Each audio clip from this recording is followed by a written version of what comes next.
the entire money-structured and materialistic-oriented society is a false society.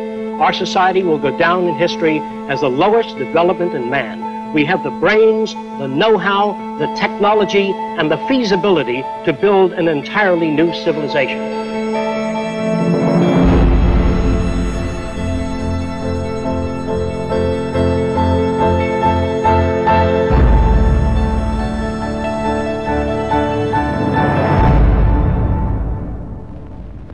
It was living through the 1929 Great Depression that helped shape my social conscience.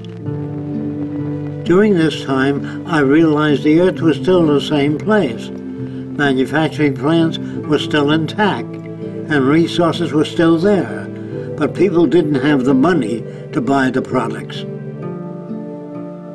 I felt the rules of the game we play by were obsolete and insufficient. Misery, suffering, and war provided the incentive for my life's work. I was also motivated by the seeming incompetence of governments, the academic world, and the lack of solutions offered by scientists. I realized instead of working with individuals, a more effective method would be to redesign the culture.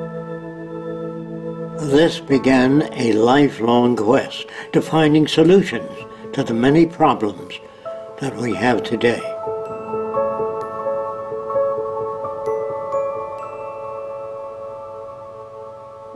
This presentation is a feasible plan for social change that works toward a peaceful and sustainable global civilization where human beings, technology, and nature coexist. It outlines an alternative to strive for, where human rights are not only paper proclamations, but a way of life.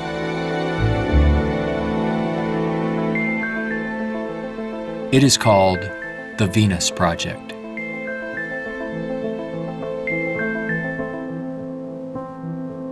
Its founder, Jacque Fresco, calls for a straightforward redesign of the culture in which war, poverty, hunger, debt, and unnecessary human suffering are viewed not only as avoidable, but totally unacceptable.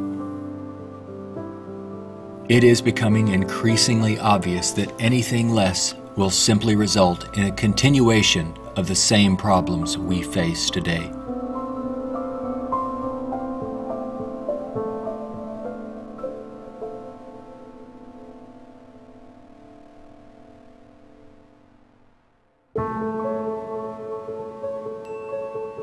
The Venus Project's Research Center, constructed by Fresco and Roxanne Meadows, is located in Venus, Florida.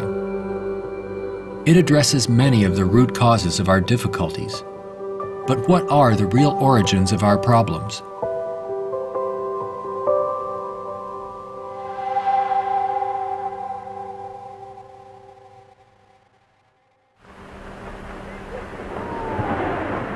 At present, we are left with very few alternatives, since we're on a collision course of our own making. Answers from yesterday are no longer relevant.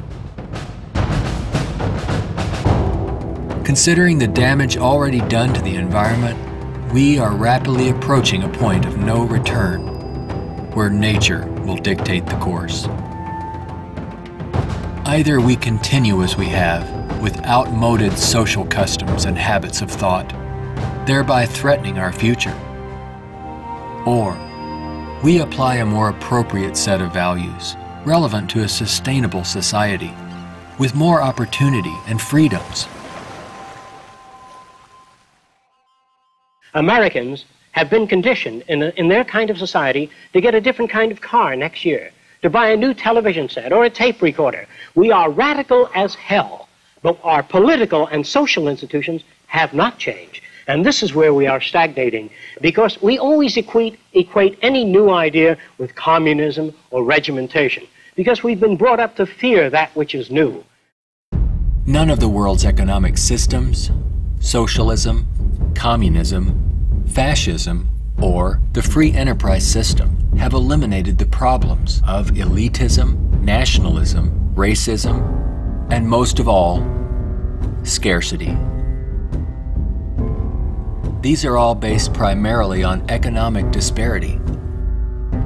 When money is used to regulate and distribute resources for profit, and people and nations are out for themselves, they will seek advantage at any cost. They do this by maintaining a competitive edge, or through military intervention. War represents the supreme failure of nations to resolve their differences. From a strictly pragmatic standpoint, it is the most inefficient waste of lives and resources ever conceived. Most wars are for the control of resources and maintaining your position of differential advantage. They're not based on the dignity of man. They're not based on elevating human beings. It might elevate the human beings in the country that's the victor. It might do that. But as far as the rest of the world goes, the price is enormous. This crude and violent attempt to resolve international differences takes on even more ominous overtones with the advent of computerized nuclear delivery systems and deadly biological and chemical weapons.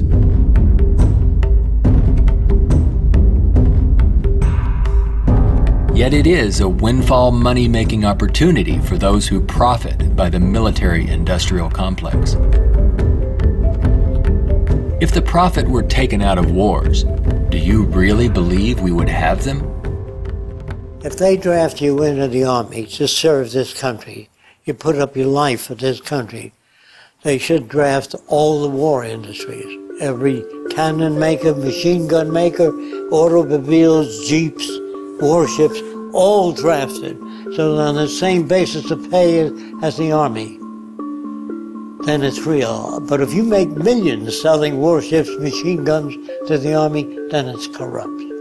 I would, if I had my way, if we had millions of men in the army, I'd send them to school to become problem solvers, how to get along with other nations. That's what we have to do, not kill. When soldiers are just killing machines, they're trained to kill. I would train them to be able to go to Mexico and bridge the difference, and go to the Arab world, see if they can bridge the difference.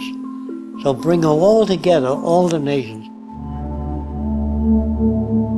War is not the only form of violence imposed upon people.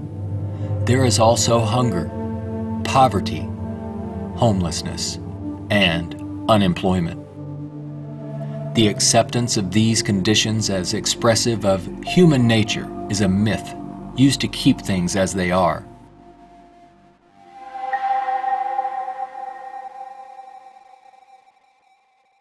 Genetics has nothing to do with greed, business, race prejudice. All of the operant systems in any society are part of your education, the books you read, the role models you follow, and the people you admire. The genes have nothing to do except with the color of your eyes, the shape of your nose, perhaps inherited features. The genes do not control values. And even if you're born with a much better brain than another person, meaning better receptors, the quality of the tissue is better, I would say that if you have a better brain and you live in a fascist country, you become a fascist faster. The brain has no mechanism of discrimination. The brain can't tell you what is relevant or less relevant, except experience. We are not born with greed, envy, hatred, or bigotry. Our behavior and values are reflective of the culture we are exposed to. If you were raised by the headhunters of the Amazon, you'd be a headhunter. And if I said to you, doesn't it bother you to have 5 shrunken heads? You say, yes, my brother has 20.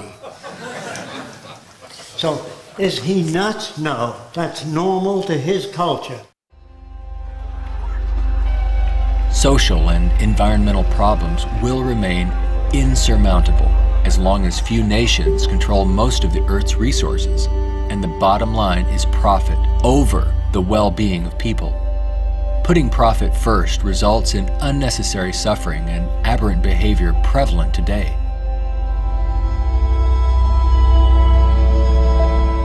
Many people feel that we need the rule of law to eliminate our problems. We have many laws, thousands upon thousands of them, but they are constantly being broken. Paper proclamations and treaties do not alter the facts of scarcity, deprivation, and insecurity.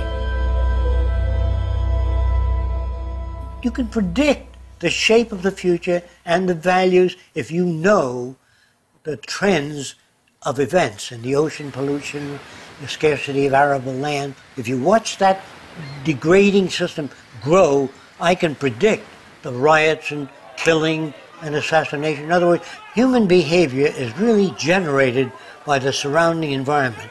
If there's a scarcity, say, of water, it is prized, and its price is high. Let's discuss scarcity as a system. Suppose it rained gold for about 3 days, gold dust. People would go out and shovel it in, fill the cellars, the attic, every drawer in the house. They throw out their clothing.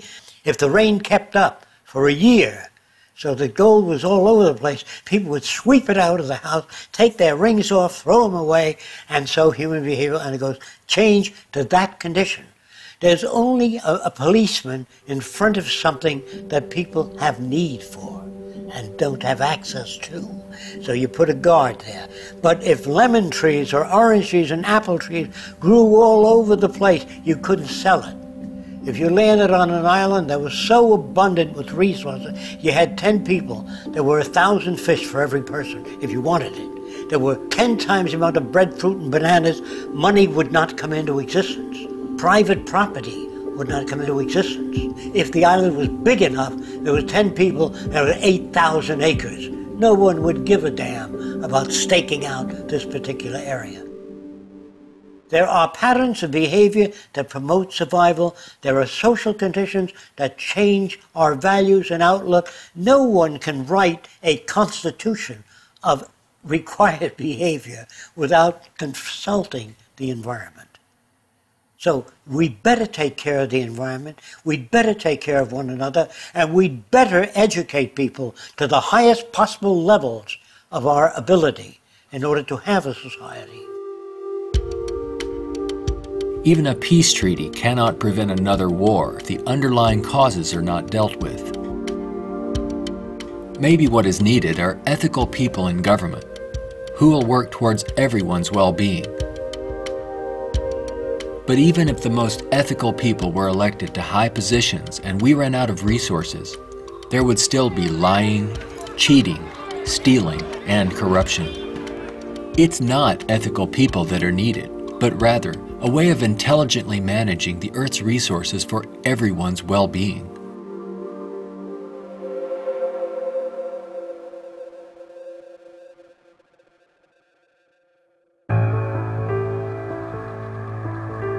Let's examine our social arrangements further. To maintain our economy, products must continuously be sold. To assure this, they are deliberately designed to wear out and break down. Maybe you've noticed this usually happens right after the warranty expires. This corrupt practice is referred to as planned obsolescence, which is the conscious withdrawal of efficiency.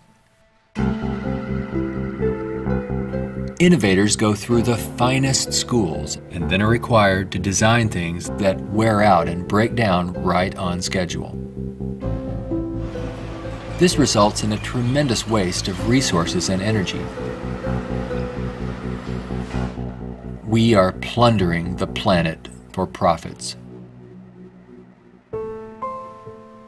If you think about it, it isn't a job people want, but access to what their paycheck will bring. Money does not represent anything real, and there's no gold, silver, or resource to back it up. You can't eat money or build a house of it. It's not even related to our real capacity to produce goods and services on this planet. The monetary system has been handed down from centuries ago, and we continue to use it without questions.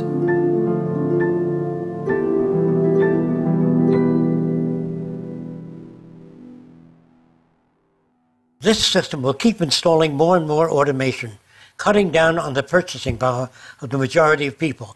There will come a time called the Gaussian curve, where employment is that, production is this, and purchasing power is that. The system stops. Banks fail, nothing works anymore. We're moving in that direction very rapidly. We have finally gotten to a place in 2011 where it's becoming obvious that the machine has beaten the man. We're incredibly productive with far fewer people. We are more productive. We are more productive as an economy than ever before. An iPad app we can do need more less than workers. 4 people. Just that there are fewer jobs. The jobs that do exist now can have lower wages because, for obvious reasons, a lot of people looking for a small number of jobs. The wages go down. That has huge impacts on the middle class and ripples out from there. We're moving towards social collapse. I think this is going to happen all over the world, not just here. And it doesn't require the overthrow of the government. It just requires that you let it alone. It'll overthrow itself. If you control the media, you can calm people down. But if the majority keeps getting laid off, they don't have purchasing power, the system collapses. It doesn't work anymore. They invade. It's already happening. This country is already insoluble. They're going to have difficulty with national security, paying pension people. They've spent far beyond what they already have. Now, all they can do now is create debt, borrow more and more money from banks. We also want to show you a rather grim sign of our times. It's not far from here in Midtown Manhattan. The national debt has grown too large for the national debt clock. It went up back in 1989 when the nation's debt was less than $3 trillion.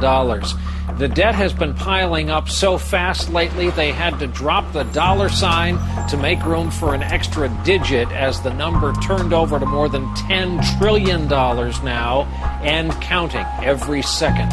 A whole new clock with 2 extra spaces will go up next year. The federal government is not allowed to print money. It's not allowed to lend money or get in the banking business. That is a privilege for bankers only. So what the government has to do if they want to build an air force, say, of 2,000 planes a month, they have to borrow money from a private lending institution, sign the dotted line, and if the war is lost or failed, the burden falls on the public to pay off that debt.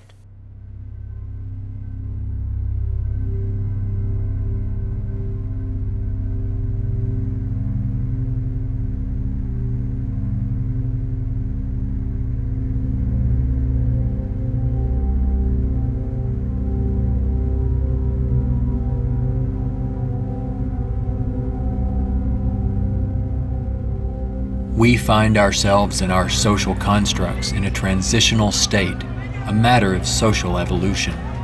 If we want to make it through these turbulent times, we must be able to adapt to change. All things change, including our social systems. Albert Einstein stated, "We cannot solve problems by using the same kind of thinking we used when we created them."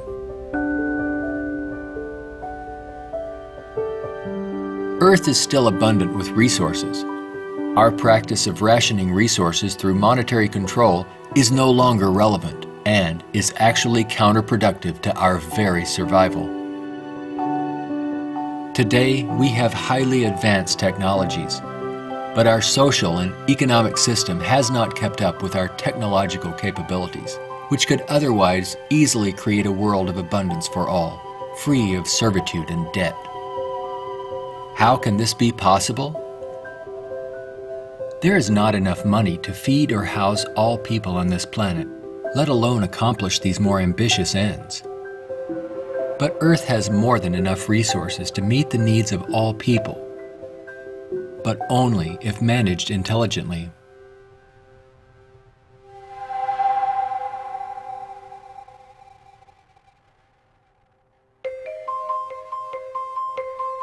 Jacque Fresco envisions a solution that he calls a resource-based economy. It is a socio-economic system in which all goods and services are available to everyone without the use of money, barter, credit, debt, or servitude of any kind. It is unlike any social system that has gone before. Fresco arrived at this direction through 75 years of study and experimental research.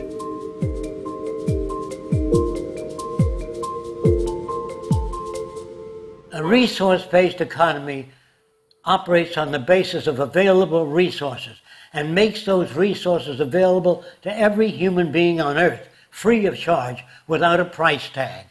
So we have today more than enough resources to build a far more advanced society. I'm not talking about limited handouts so that people just get by.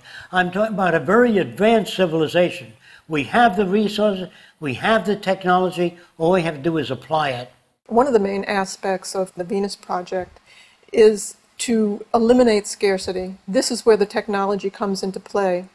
Because if we set up a resource-based economy and some things are scarce, it won't work. If you set up a resource-based economy in a society that has no resources, it won't work. So today with our technology, we can make things available. We can eliminate scarcity. We can create an abundance. As long as we can create that abundance, that will eliminate greed and selfishness and a lot of crime and a lot of aberrant behavior. A social system can be designed so that all can live fully and constructively if the powers of science and technology are directed toward human and environmental concern and overcoming the artificial scarcities of our debt-based monetary systems.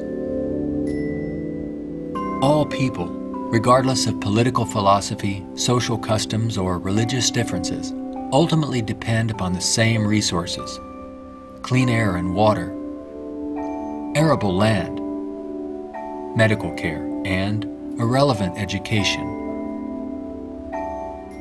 I think if you pledge allegiance to the earth and everyone on it, that'd be the way to go for the future. The human species is a single family, and the world is home to everyone. Neither nations nor people can coexist separately any longer. No more separate nations. So anyone can go anywhere. Before the states joined together, they used to stake out their territory. They used to fight. They had militias. They would fight. This is our territory. Oh no, you're intruding. When all the states joined together, the government worked out the lines of the states and they agreed, and that was the end of territorial disputes. If you want the end of war, you must declare the earth common heritage.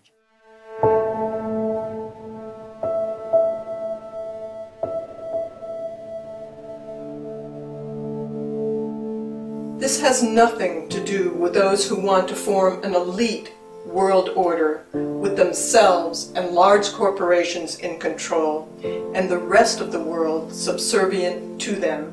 On the contrary, a global resource-based economy enables all people to reach their highest potential, where they can thrive and grow in a society that works in their behalf, a society that protects and preserves the environment as well, one that understands that we are part of nature, not separate from it.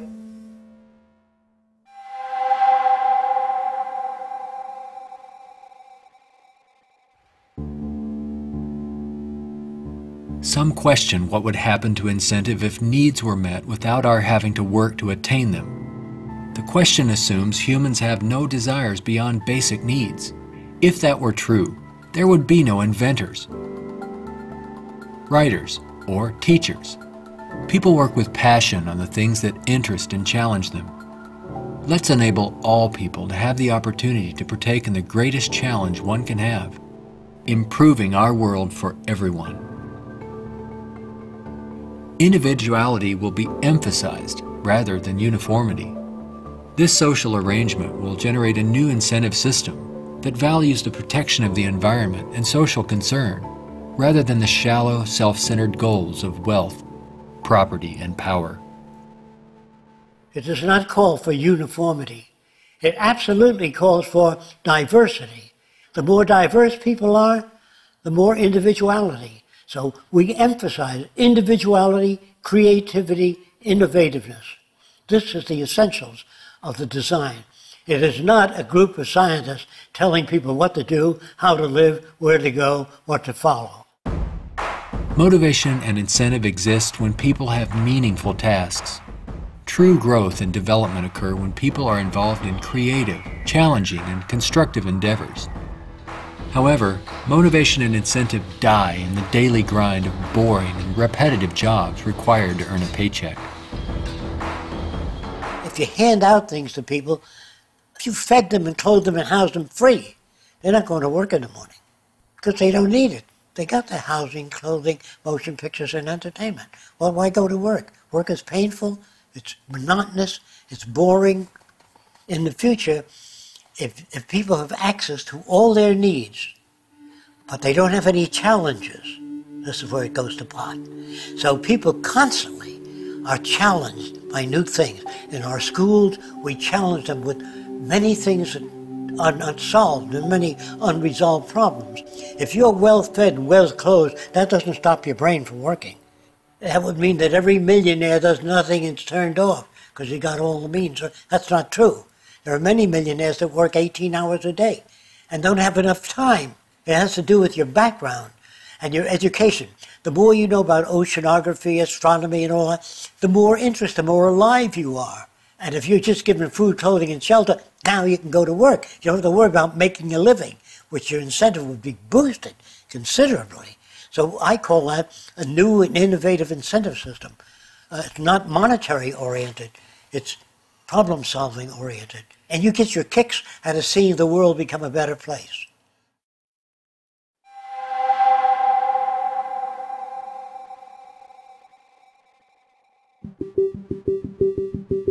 How can we use our technology wisely so that there is more than enough for everyone? To achieve this, it's mandatory that the planning for it be based on the carrying capacity of the planet's resources. Our entire infrastructure must be redesigned and operated as coherent, integrated total systems. This means we must consider our entire global community as one unit that includes everyone, and plan accordingly. Only in this way can we use our technology to overcome resource shortages, provide universal abundance, and protect the environment. Therefore, a global survey is first needed to assess exactly what we have. This would inventory our physical resources, personnel, production centers, and the needs of people. This enables us to determine the amount of goods and services needed. For instance, where is the arable land to grow crops? How many people are in various locations? And what is the state of their health? This would determine where hospitals are built and how many.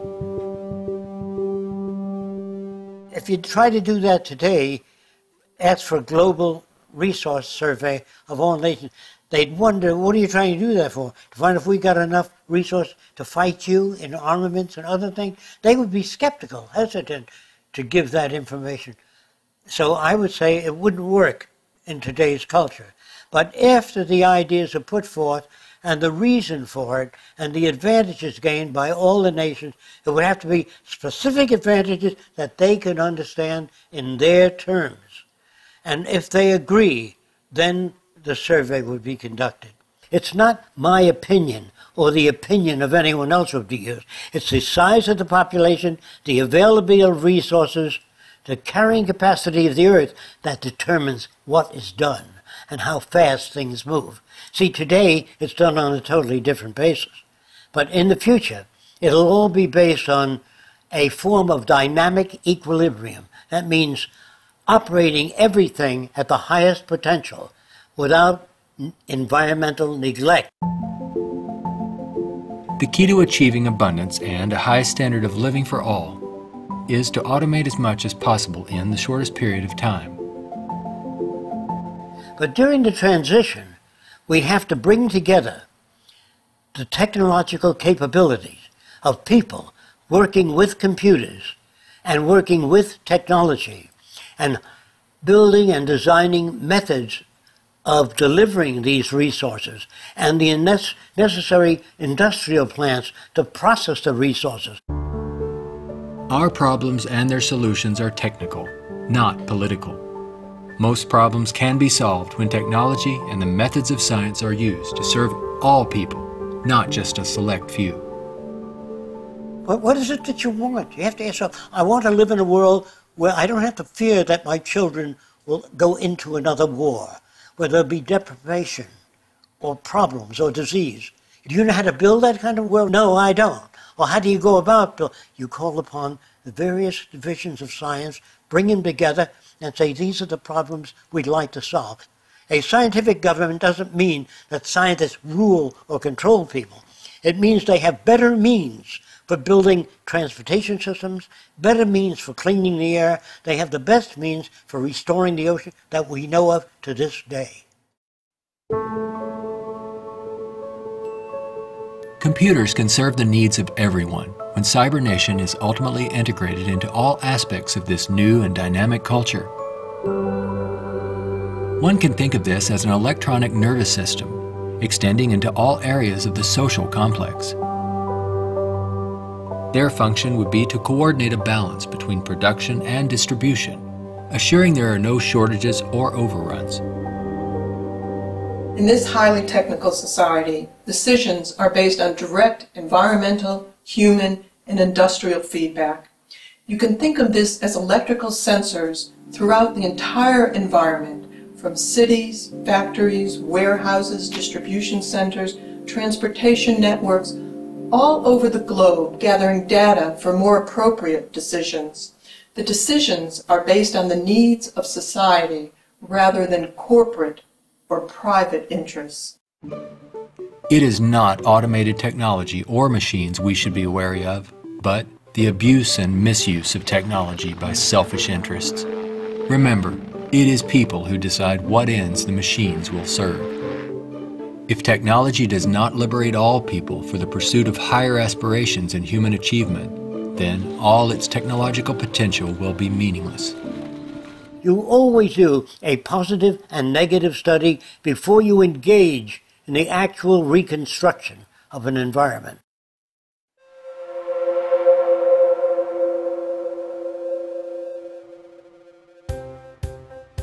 It's all just talk unless there is a technical plan to organize and use resources to accomplish abundance.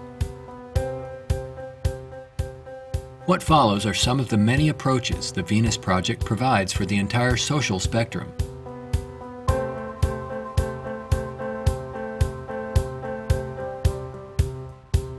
Today, more than half our population lives in cities that are polluted, dangerous, and waste energy. What we have to do is design a city as a living system, as an organism, as a university, that all of the cities of the future will be university cities that grow, that continue to exchange ideas. The city will have a built-in transportation system, so there are no accidents and no unthought out areas of technology. Medicine, botany, agriculture, the total system, one planning system.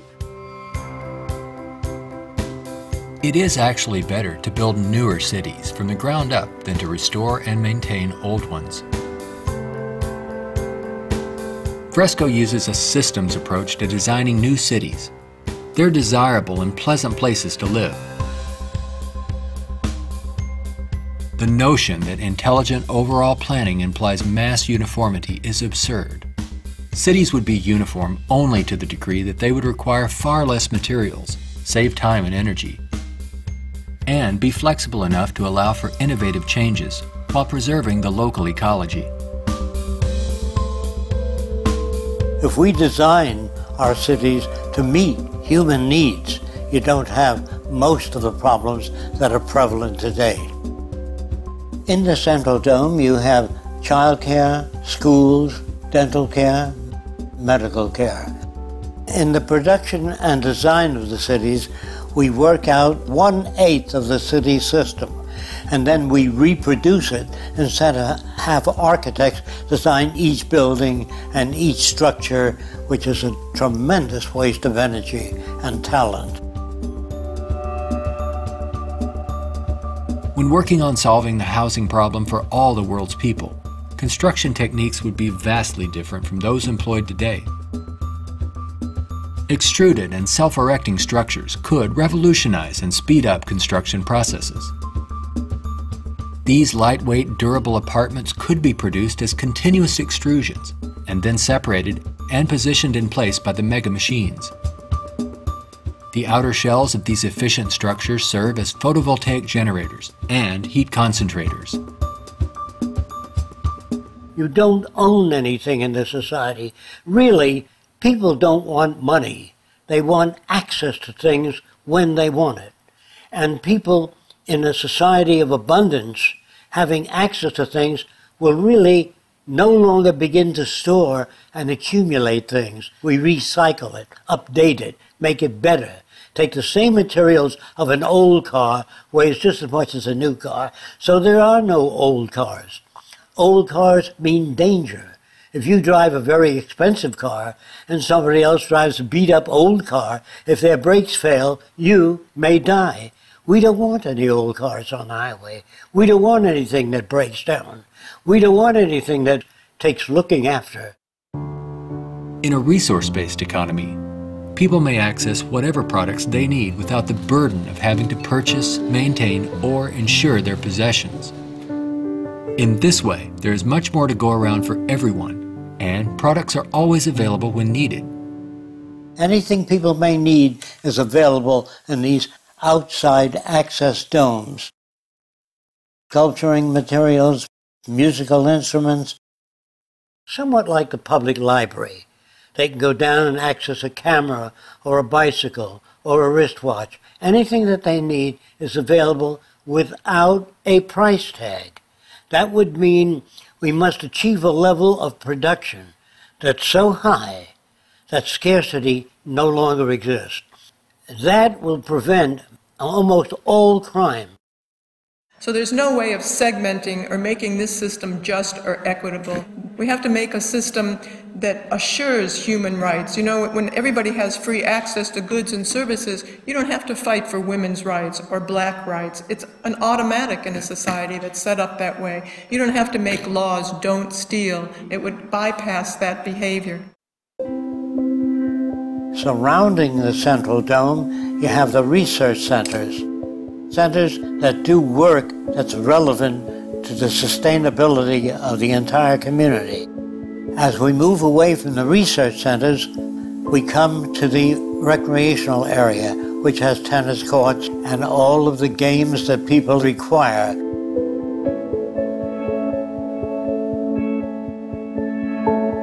As we move away from that, we come to the residential district. There are streams, waterfalls, lakes throughout the area.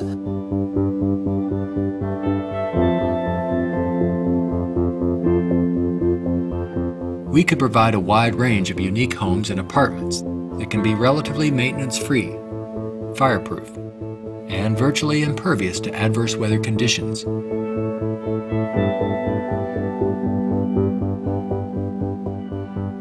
As we move to the next sector, we come to apartments. The reason some people want to live in apartments is because you have drama groups, you have gymnasiums, medical care, dental care, everything is built in to the central towers. I feel that in the future, people will move away from individual houses and live in larger complexes. As we move outward, we come to the indoor agriculture or hydroponic farms. Then there's also outdoor agriculture.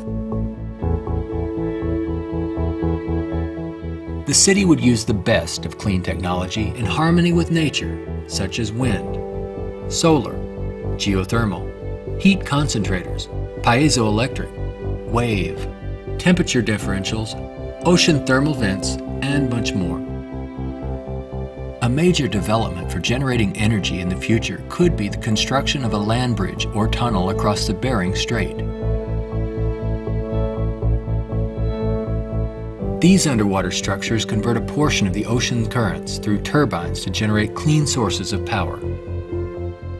By using these sources of energy, we could power the Earth on clean energy and enable all people to enjoy a very high standard of living for thousands of years to come. There's no need for the use of polluting hydrocarbons any longer. Pollution will be a thing of the past. All transportation will be integrated into a worldwide transportation system. Transportation within cities will be by transveyors. City-to-city travel will be by monorail.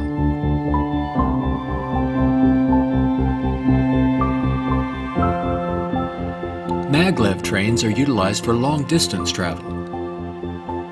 To enhance efficiency, this high-speed maglev train is equipped with removable sections, which can be disengaged while the train is in motion. Aircraft will display a wide range of configurations. These VTOL aircraft, or vertical takeoff and landing, are used to transport passengers and freight. The priority is safety rather than saving money or dealing with the lowest bidder. This modular freighter consists of detachable sections that can be rapidly loaded or unloaded.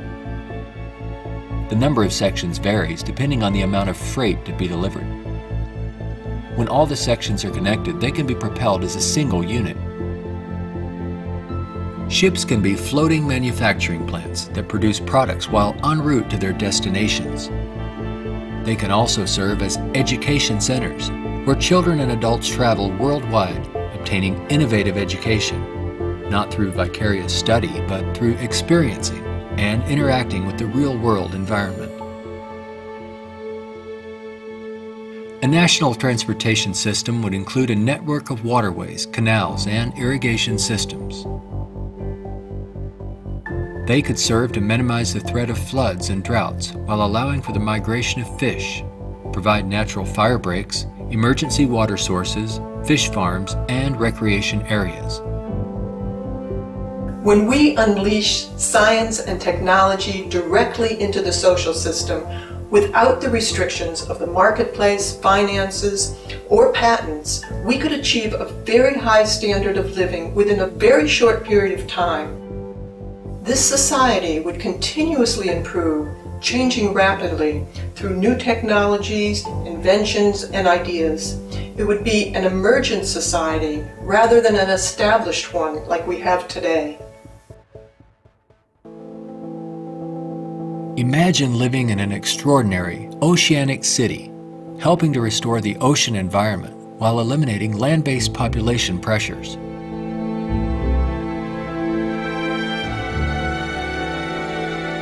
These cities in the sea may serve as universities and research centers where students study marine sciences.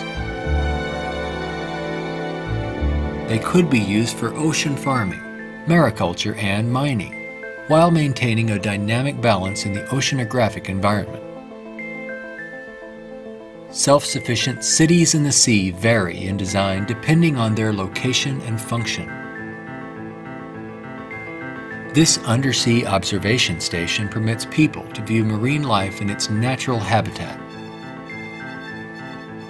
These mariculture and sea farming systems cultivate and raise fish along with other forms of marine life to help meet the nutritional needs of the world's people.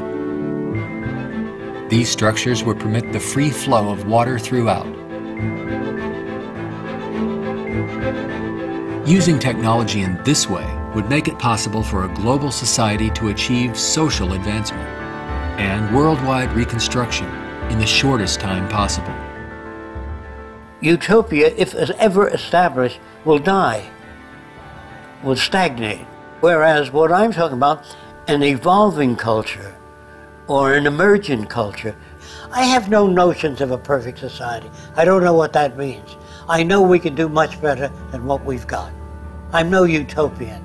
I'm not a humanist who would like to see everybody living in warmth and harmony. I know that if we don't live that way, we'll kill each other and destroy the earth.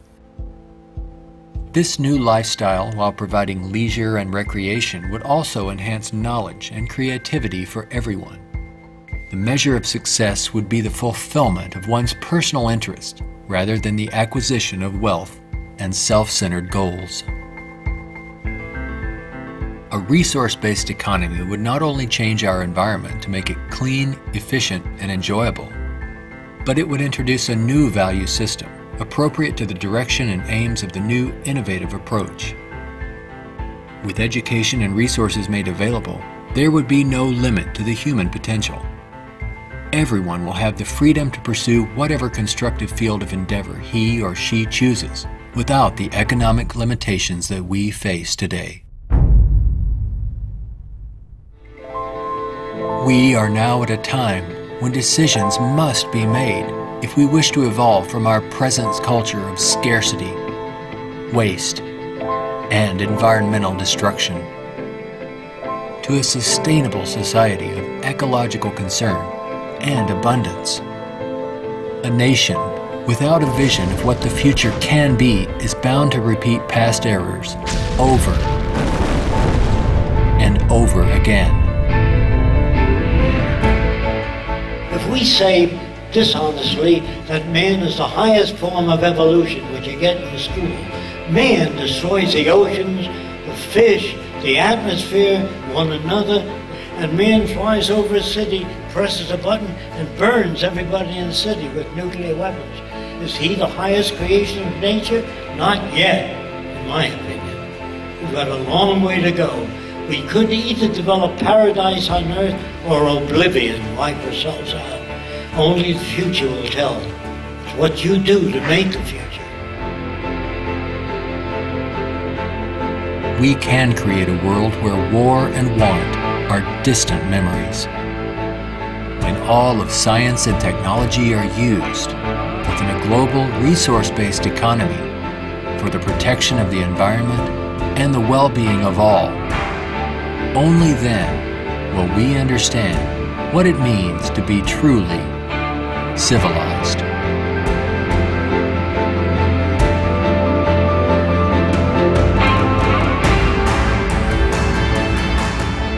Be a part of the growing community of people working toward making the aims of the Venus Project a reality. Join us in our efforts to bring this vision of a positive future to a wider audience through the goal of a major motion picture. All of these things can be built with what we know today. It would take 10 years to change the surface of the earth, to rebuild the world into a second Garden of Eden. The choice lies with you. The stupidity of a nuclear arms race, the development of weapons, trying to solve your problems politically by electing this political party or that political party, that all politics is immersed in corruption. Let me say it again. Communism, socialism, fascism, the Democrats, the liberals, there are no Negro problems or Polish problems or Jewish problems or Greek problems or women's problems. They're human problems.